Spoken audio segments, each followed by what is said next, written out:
This is the house from where they decomposed us. From that one and this one. I see those dudes riding, and they're simply waving hands. That's it. So we kinda reached our PKMs. There was probably 3 or 4 of them in a row, and we tore down that BPM straight like this. But where had it hit it? They said, in the front side. One moment, many grenades began flying in. I don't know, about 6 or 7 of them at once. That red building with the slate? Yes. There are enemies there. Guys, please take places at your sectors and reload because my ass feels it's not the last wave for today. And I need you alive. Did you copy?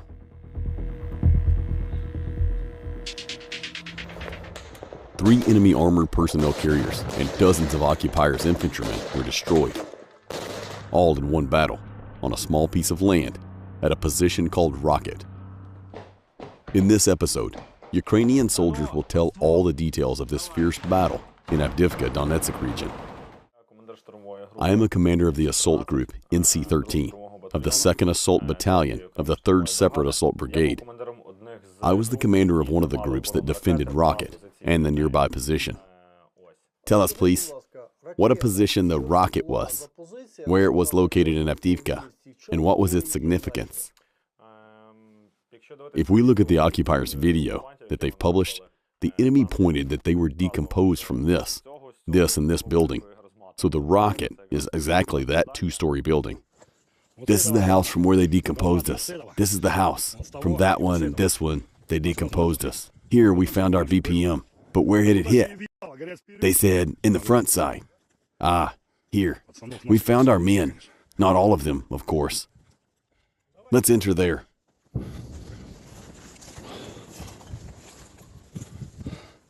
Whose exit is that? To Shabishev. I don't know, but it's not ours.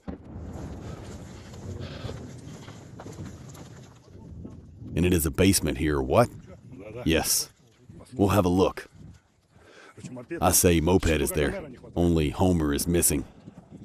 We're looking for ours. We took a piece of a territory. At least we can pass here. Another 200s is there. Yeah, I see. He's not alone. One more is over there, but it's not Homer. Shit. About 30 people in one place, right? There were several positions next to the Rocket that were protected by Rocket, and where the fighters of our assault group were placed, as well as of other assault groups, okay? And we would protect these positions, and the position could assist us. And due to what we managed to withstand enemies' waves every day. What date did you enter this position, and when these fightings took place? We entered the position. My assault group entered on the 9th. Looks like on the 9th. We entered at nighttime, and in principle, fights began from the very morning, when the dawn just broke. On February 9th, you took on and the fighting began. Yes. A motorized breakthrough was attempted by enemy on the 10th.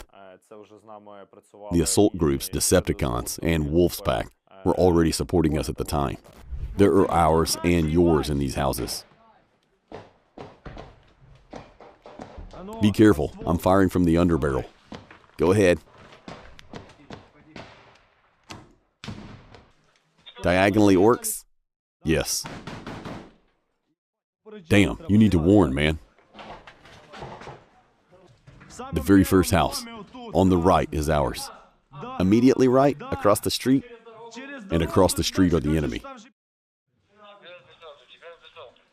There are 2 wounded. We need to cover their evacuation. Let's go. I'll go with you guys. We need one more to help us. That's it. I've got one with a PKM. Makar, what are your instructions? Cover the entrance.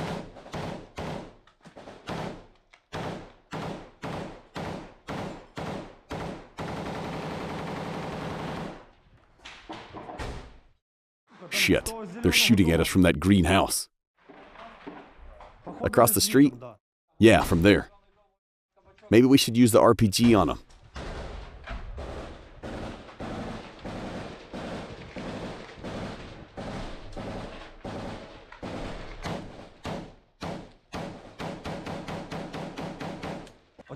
There's a building with a red roof, and orcs there.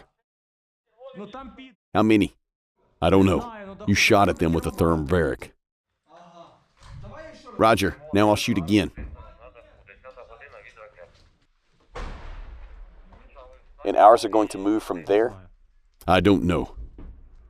There are men taking a POW. Control the road. And your 12 o'clock to the Foxtrot side. Guys, please take places at your sectors and reload, because my ass feels it's not the last wave for today. And I need you alive. Did you copy?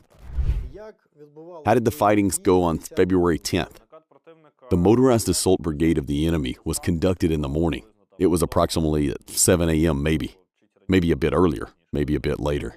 I can't say exactly now. But the problem was in a very thick fog that day. And there were our friendly machines operating on the other side of the railway. And the visibility for the drones was very poor, because due to fog, they can't clearly observe the front line. And initially, we believed that we hear a hum of these friendly machines that operated in the vicinity. But when we heard that the machines were very, very close and comes near our positions, we realized that, most of all, it's not ours. Literally in 30, the vehicles appeared just 30 meters from the windows of the rocket. Only one armored vehicle is seen in the video, but there were 3 BMPs around the corner. 3 BMP with assault troops riding on top of armored vehicles. 1 BMP darted by the rocket, and friend Major smashed it with 1 RPG shot. That is, he destroyed both the infantry riding on it and the armored vehicle. I take the RPG, and luckily, it's charged with a cumulative. I simply stand in the window and wait. But inside of me, everything went numb for a second. Are there orcs as well? Enemies, prepare RPGs. I see those dudes riding, and they're simply waving hands. The garden bed of dudes. And they're riding, and I see the green uniform, red bandages, and such a huge, bright red chevrons. And they're just coming at us. I boldly pound this pack with a cumulative, and that's it. I begin. I simply grab the PKM and commence delivery, and the entire position opens fire. Nearly everyone to the last man had begun finishing them. Drone overhead. Drone overhead. We did not know the fate of that BPM till the next day, because it was immediately followed by another BPM. We hear the BPM coming again. It comes slowly closer to me. Then an RPG-22 has got in my hands, and I had my machine gun loaded. And again, the RPG shot is made first. The guys from the upper floor begin piling on it from their grenade launchers. Small arms fire is opened, and 3 machine gun teams begin disassembling all their infantrymen in no time. That is, both the first crew and their assault team did not see it coming. They all died practically instantly, and the second one as well. They simply did not understand anything. Completely. Absolutely. This exactly armored vehicle was damaged by the neighboring position. The fighter Yellow has damaged it by the precise RPG shot to the left side of the BPM. The armored vehicle stopped. The infantry tried to jump off somewhere, but they didn't get far, because all of them were taking fire of machine guns and rifles. As you can see, they did not manage to run from the vehicle way too far. This BPM was destroyed, and then the third BPM realized they've got into an ambush. It attempted to drive back. The infantry was mowed off. We also fired at it from RPG and LAWs. It took a hit. The driver mechanic was able to drive for a while, but finally the vehicle came to rest. And in the inceptions of the enemy, as we had enemies' radio stations captured, we heard that they endeavored to evacuate the driver mechanic. That is, the driver was the only survivor of the armored vehicle. In general, according to our calculations, there was around 30 persons of liquidated enemy, and that's only in these 3 vehicles. This first wave was over. We successfully repelled its wave of armored vehicles. The combat morale had risen to a maximum, especially of the young soldiers. Unbelievable. 2 18-year-old soldiers? My friends, how did you get into war at the age of 18? Into the assault unit, at the direction of the main impact of the enemy? Pa, just open the site, send the application, and you're here. And what did your mom tell you? Friend, when she knew that you're going to Stormers? Well, nothing. What a mom can say, right? She said that I would be better sit home and not go to war. It was about the same with me. And I told her, you kind of won't do anything to prevent me from leaving, so you just have to embrace it. Please tell me, when did you see the enemy in the gunfight for the first time? We saw the enemy the first day, and BMPs arrived on the next day. First day, when we moved to the position from the railway side, our guys were quelling them badly with machine guns. So we saw the enemy on the day one and began working.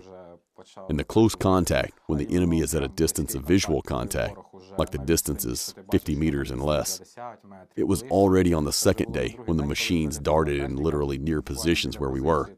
Makar and Wolfspack group and all.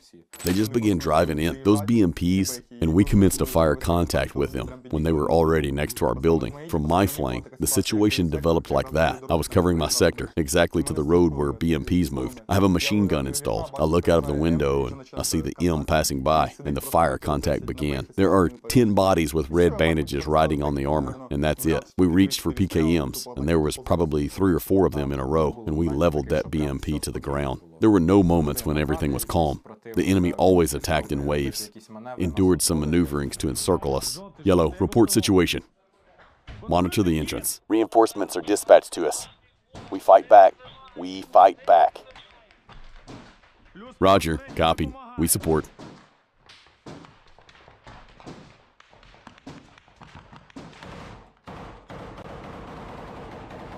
Hold on. Hold on. I watch it. Control sector. In the last days, the enemy already, time to time, entered the staircases. They were already in the entrances. They attempted to bypass us from the left and entered staircases, and we repelled them out of entrances. Later on, when they already seized the first entrance, and our house had 3 entrances, the first one was the one we held in the beginning. The second one was completely ruined. There was nothing. And the third one. And when the enemy entered first entrance, they were already there and approached from the left side, trying to enter the third entrance. And when the enemy appeared there, our commanders, Basket and Znakar, at that moment, very good guys. Znakar, a medic himself, they went and cleaned that entrance.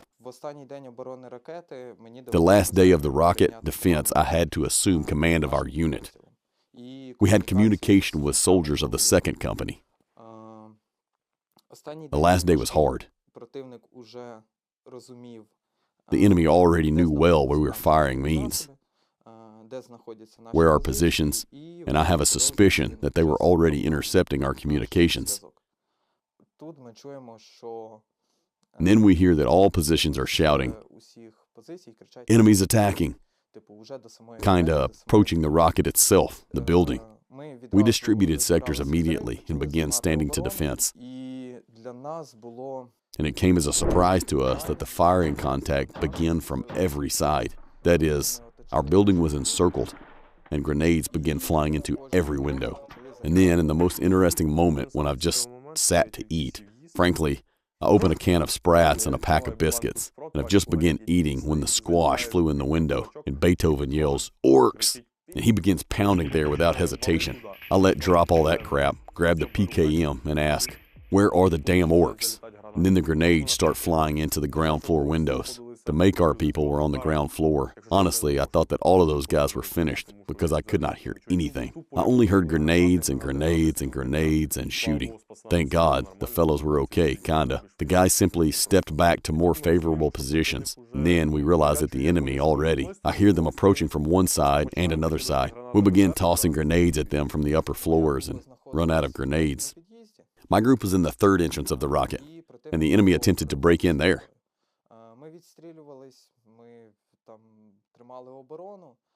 We shot back and kept defense, but due to too many grenades, we were thrown in at one moment. I don't know, maybe 6 or 7 pieces at the same time flew into rooms. We resolved to withdraw to another room and take a defensive position there. That's it. So we withdrew and took defense inside the building. The enemy took the 3rd entrance. And then we recalled that our people still remain on the 1st floor.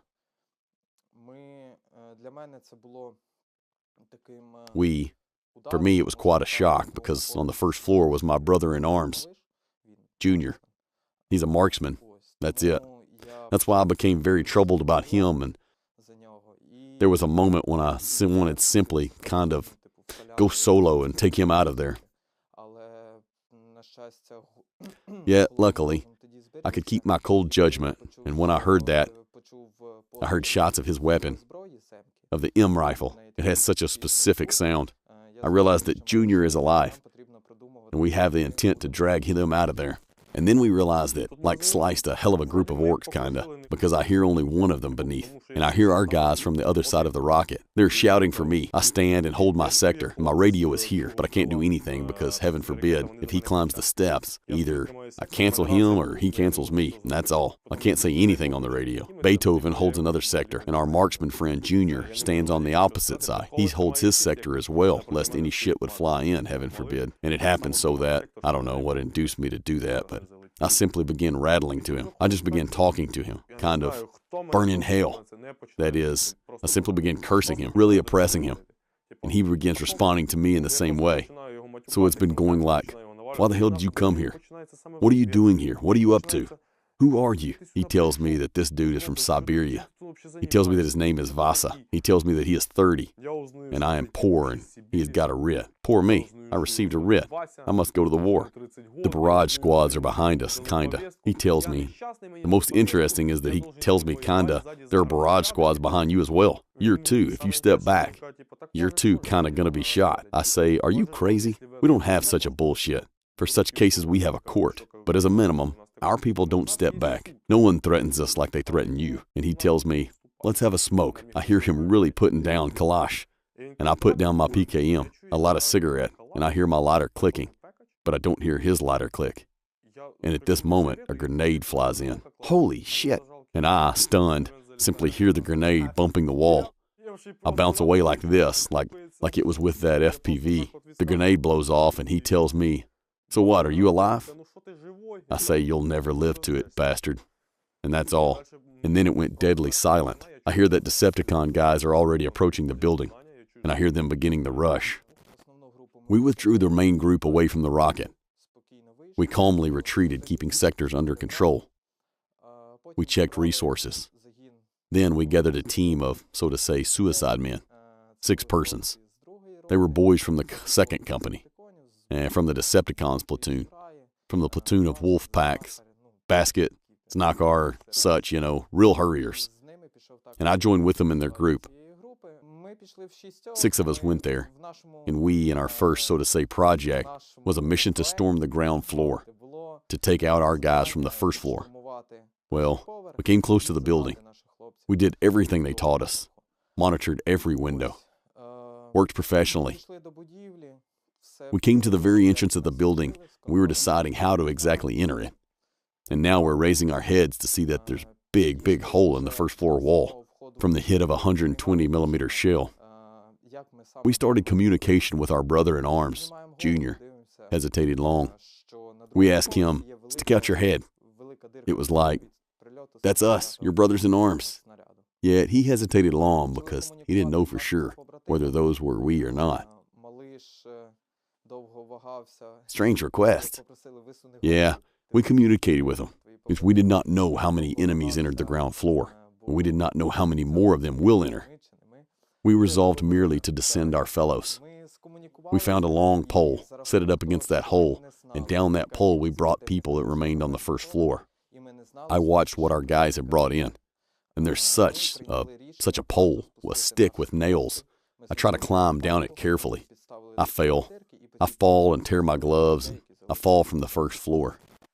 Through the huge hole from the 120mm in the wall that was there. I fall, simply falling out of that hole, and I keep a captured Kalash, and even the magazine disconnected from that Kalash. But I don't feel the pain. In that action, simply running on adrenaline, I stand up and comprehend who's standing next to me and what's going on. The guys show me the way out and kinda understand that it's all over. We must roll back to another position, nothing else. And thanks to coordinated jobs of other platoon fellows, thanks to their awesome ingenuity, and because they're good in their business, we managed to get out of there. The main achievement was that all of us get out of position alive. The conditions in which we held the defense were complicated. The enemy beefed its forces every day.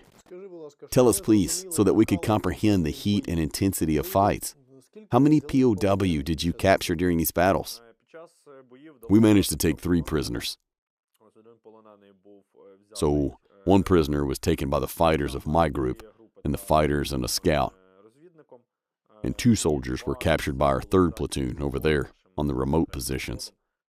That is, 3 POWs in total. Did you check? Well, the Russian on the video reports that you've collected all the weapons, and, as I understand, you've checked the documents. What units were those POWs and eliminated enemies from?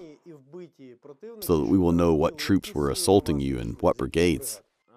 In general, I can't report clearly about the documents, but by what was said by the prisoners, they said that they were used forces of the 30th Brigade of the enemy and the 114th. I also applied some separate units of armored vehicles, as I see. And the 74th Brigade was there? The 74th also conducted onslaughts, and the prisoner told about paratroopers, and we saw their men from GRU, because we captured their awards and radio stations, and we could tell them by chevrons. 240 destroyed were counted. Well, well, rocket position. We don't know the quantity of the retreated wounded adversary. That is, how many was wounded. And in general, it's just a contribution of our 3rd company. Well, of the groups of the 3rd company, and groups of the 2nd company of our battalion. And how many were destroyed by the battalion, and how many enemies were destroyed by the brigade. That is, if we sum up all the numbers, there will be quite a big amount. What has happened there was the brigade made, well, that's, I don't know how to call it, but quite a great heroism. To be outnumbered from 1 to 10 up to 1 to 15, to keep the defense for so long, to let the other units retreat and to retreat themselves, well, it's hard. It's difficult. And I am happy that we were able to complete the mission assigned to us. If you were interested in today's episode and would like me to continue doing episodes like this next, then let me know by hitting the like button and leaving a comment. You can support the author by the details in the description. Thank you.